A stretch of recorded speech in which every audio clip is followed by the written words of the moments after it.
ആദ്യം ശ്രീജിത്ത് പണിക്കർ, ഇപ്പോൾ ഇന്ത്യയുടെ തീരുമാനം അത് നയതന്ത്ര നീക്കത്തിലൂടെ പാകിസ്ഥാനെ അവരുടെ മണ്ണിൽ പ്രതിരോധിച്ചു നിർത്തുക എന്നുള്ളതാണ്. പ്രധാനപ്പെട്ട 6 തീരുമാനങ്ങൾ ഇന്നലെ എടുത്തു കഴിഞ്ഞു ഇന്ത്യ. ഇതിനേക്കാൾ അപ്പുറത്ത് ഒരു സൈനിക നീക്കത്തിനും തയ്യാറാണ് എന്ന് വ്യക്തമായ സൂചന നൽകുന്നതല്ലേ ഭീകരവാദികളുടെ അവശിഷ്ടം പോലും ഉണ്ടാവുകയില്ല എന്ന മോദിയുടെ ഇന്നത്തെ പ്രഖ്യാപനം? നിശ്ചയമായും മഞ്ജുഷ്, അതിനെ ആ രീതിയിൽ തന്നെ വേണം മനസ്സിലാക്കാൻ. കാരണം നമ്മുടെ രാജ്യത്തിന് വളരെ കൃത്യമായിട്ട് പാകിസ്ഥാൻ എന്ന രാജ്യത്തിന്റെ ഇന്റൻഷൻസിനെ കുറിച്ച് വളരെ നന്നായിട്ട് അറിയാവുന്നതാണ്. വളരെ ചുരുങ്ങിയ കാലയളവിനുള്ളിൽ ഏതാനും പതിറ്റാണ്ടുകൾക്കുള്ളിൽ നിരവധി യുദ്ധങ്ങളാണ് ഈ 2 രാജ്യങ്ങളും തമ്മിൽ ഉണ്ടായിരിക്കുന്നത്.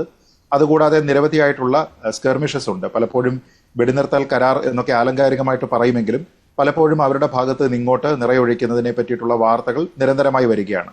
അപ്പൊ ഇങ്ങനെ ഈ ഷിംല കരാറും മറ്റു കാര്യങ്ങളും ഒക്കെ ഉള്ളപ്പോഴാണ് പാകിസ്ഥാൻ അവിടെയുള്ള തീവ്രവാദ ഫാക്ടറികൾ വഴി കൂടുതലായിട്ട് തീവ്രവാദികളെ അടവെച്ച് വിരിയിച്ച് അവർക്ക് കൃത്യമായ രീതിയിലേക്കുള്ള ട്രെയിനിങ് നൽകി അവർക്ക് വേണ്ടുന്ന ഓക്യുപ്പൈ ചെയ്യാനുള്ള സ്ഥലം നൽകി വിവിധ സംഘടനകളുടെ പേരുകളിൽ ഇന്ത്യയിലേക്ക് വിടുകയും ഇവിടെ അവരെ കൊണ്ട് പറ്റുന്ന രീതിയിലേക്കുള്ള എല്ലാ നാശവും ഉണ്ടാക്കുന്നതിന് വേണ്ടി ശ്രമിക്കുകയും ചെയ്തിട്ടുള്ളത്. അതുകൊണ്ട് തന്നെ പാകിസ്ഥാന്റെ ഇന്റൻഷൻ എന്താണ് എന്നതിനെക്കുറിച്ച് വളരെ കൃത്യമായിട്ട് ഇന്ത്യക്ക് അറിയാം. ഇപ്പോൾ തന്നെ റെസിസ്റ്റൻസ് ഫ്രണ്ട് എന്ന പേരിലുള്ള ഒരു സംഘടന, ഒരു തീവ്രവാദ സംഘടന, ഇന്ത്യൻ ഗവൺമെന്റ് നിരോധിച്ചിരിക്കുന്ന ഒരു സംഘടന, കാശ്മീരിലെ ആർട്ടിക്കിൾ 370 റദ്ദ് ചെയ്തതിന് ശേഷം ഉണ്ടായിരിക്കുന്ന ലഷ്കർ ഇ തൈബയുടെ ഒരു ഓഫ് ഷൂട്ടായിട്ടുള്ള ഒരു സംഘടന, ആ സംഘടനയാണ് ഇതിന്റെ ഉത്തരവാദിത്വം പൂർണ്ണമായിട്ട് ഏറ്റെടുത്തിരിക്കുന്നത്. പക്ഷെ അത് കൃത്യമായും പാകിസ്ഥാൻ ഗവൺമെന്റിന്റെ സ്പോൺസർഷിപ്പിൽ ഉള്ളതാണ് എന്നതിനെ കുറിച്ച് നമ്മുടെ രാജ്യത്തിന് ഉന്നതമായിട്ടുള്ള ബോധ്യമുണ്ട് എന്നതാണ് ഇപ്പോൾ ഈ കഴിഞ്ഞ ദിവസം എടുത്തിരിക്കുന്ന നടപടികൾ സൂചിപ്പിക്കുന്നത്. അതല്ലായിരുന്നുവെങ്കിൽ, ഇത് പാകിസ്ഥാൻ അസിസ്റ്റഡ് ആയിരുന്നില്ല എന്ന ചിന്തയാണ് ഇന്ത്യക്കുള്ളത് എങ്കിൽ പാകിസ്ഥാനി പൗരന്മാരോട് ഇവിടെ നിന്ന് പോകുന്നതിന് വേണ്ടിയിട്ടോ അവരുടെ വീസ റദ്ദാക്കുന്ന നടപടികളോ ഇവിടെയുള്ള അവരുടെ ഹൈക്കമ്മീഷനിലെ ആൾക്കാരോട് തിരിച്ചു പോകുന്നതിന് വേണ്ടിയിട്ടോ അല്ലെങ്കിൽ ഈ സിന്ധു നദീജല കരാർ റദ്ദാക്കുന്നതുമായി ബന്ധപ്പെട്ടുള്ള നടപടികളിലേക്കൊന്നും തന്നെ നമ്മൾ പോകുമായിരുന്നില്ല.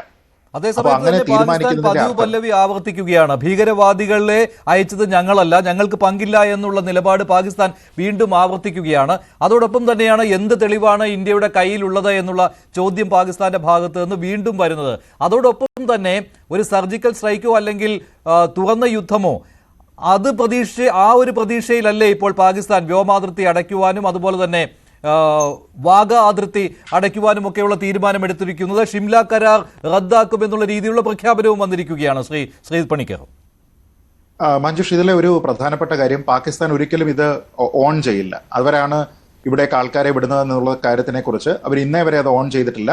കൃത്യമായിട്ടുള്ള തെളിവുകൾ ഇന്ത്യൻ ഗവൺമെന്റ് കൊടുത്തിരിക്കുന്ന സമയത്ത് പോലും അത് അവർ ഓൺ ചെയ്യാനോ ഓണർ ചെയ്യാനോ അവർ തയ്യാറായിട്ടുള്ളതല്ല. അതിന് കാരണം അതൊരു ഭീരു രാജ്യമാണ് എന്നതുകൊണ്ടാണ്. എടുക്കുന്ന നടപടികൾ എന്തൊക്കെയാണ് എന്ന് തുറന്ന് സമ്മതിക്കുന്നതിന് വേണ്ടിയിട്ടുള്ള ധൈര്യമൊന്നുമില്ലാത്ത ഒരു ഭീരു രാജ്യം കൂടിയാണ് അവർ. അതുകൊണ്ടാണ് അവർക്കത് സാധിക്കാത്തത്. പക്ഷെ ഞാൻ മനസ്സിലാക്കുന്നത് ഇന്ത്യയെ സംബന്ധിച്ചിടത്തോളം ഒരു മാസ്റ്റർ സ്ട്രോക്ക് എന്ന് വിളിക്കാവുന്നത് ഒരുപക്ഷെ ഈ സിന്ധു നദീജല കരാർ റദ്ദാക്കിയതാണ്. കാരണം ഇന്ത്യ ചെയ്തിരിക്കുന്നതിന് പകരമായിട്ടുള്ള ഒരു റിട്ടാലിയേറ്ററി നടപടി എന്ന രീതിയിലാണ് പാകിസ്ഥാനും ചെയ്തിരിക്കുന്നത്. നമ്മൾ ചെയ്തിരിക്കുന്നതിന് പ്രൊപ്പോർഷനേറ്റ് ആയിട്ട് ഇപ്പോൾ ഇന്ത്യ പാകിസ്ഥാൻ പൗരന്മാരോട് ഇവിടെ നിന്ന് പോകാൻ ആവശ്യപ്പെടുകയും അവരുടെ വീസ റദ്ദ് ചെയ്യുമെന്ന് പറയുകയും ചെയ്താൽ അതേ കാര്യമാണ് അവരും പറഞ്ഞിരിക്കുന്നത്. ഹൈക്കമ്മീഷനിലുള്ള ആൾക്കാരെ ഡൗൺ സൈസ് ചെയ്യുമെന്നും മിലിറ്ററി അറ്റാഷെ ആൾക്കാർ തിരിച്ചു പോകണമെന്നും പറഞ്ഞിരിക്കുമ്പോൾ അതേ നടപടികളാണ് അവരും സ്വീകരിച്ചിരിക്കുന്നത്.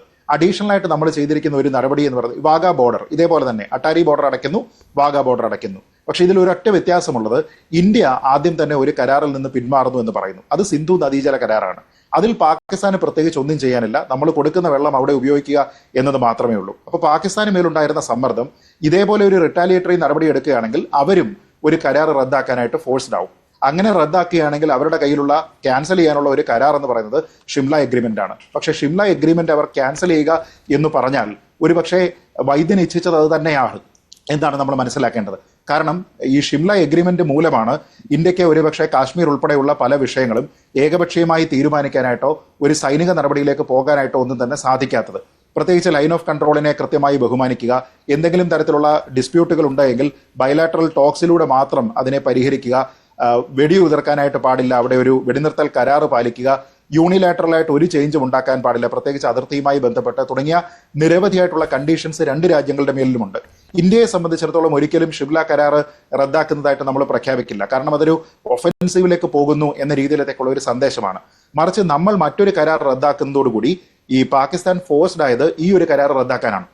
അപ്പോൾ അവരത് റദ്ദാക്കുകയോ അല്ലെങ്കിൽ അതിൽ നിന്ന് പിന്മാറുകയോ ചെയ്യുന്നു എന്ന് വെച്ചാൽ ഇന്ത്യയെ സംബന്ധിച്ചിടത്തോളം പിന്നീട് ഒരു പ്രതിസന്ധിയും ഒരു ബുദ്ധിമുട്ടും ഈ വഴിയിൽ ഇല്ല എന്നുള്ളതാണ്. കാരണം ബെറ്റർ ആയിട്ടുള്ള ഒരു സൈനിക ശേഷി നമുക്കുള്ളത് കൊണ്ട് തന്നെ ഈ ഷിംല കരാർ ഇല്ലാതെയാവുകയാണ് എങ്കിൽ അതിനെ പിന്നീട് ഓണർ ചെയ്യേണ്ടുന്ന ഒരു ഉത്തരവാദിത്വവും നമുക്കില്ല എങ്കിൽ നമ്മുടെ ശക്തി പ്രകടിപ്പിക്കുന്നതിനും ലൈൻ ഓഫ് കൺട്രോളിനെ മാനിക്കാതിരിക്കുകയും ഒക്കെ ചെയ്യുന്നതിനുള്ള എല്ലാവിധ സാധ്യതകളും നമുക്കാണ് ഉണ്ടാവുക.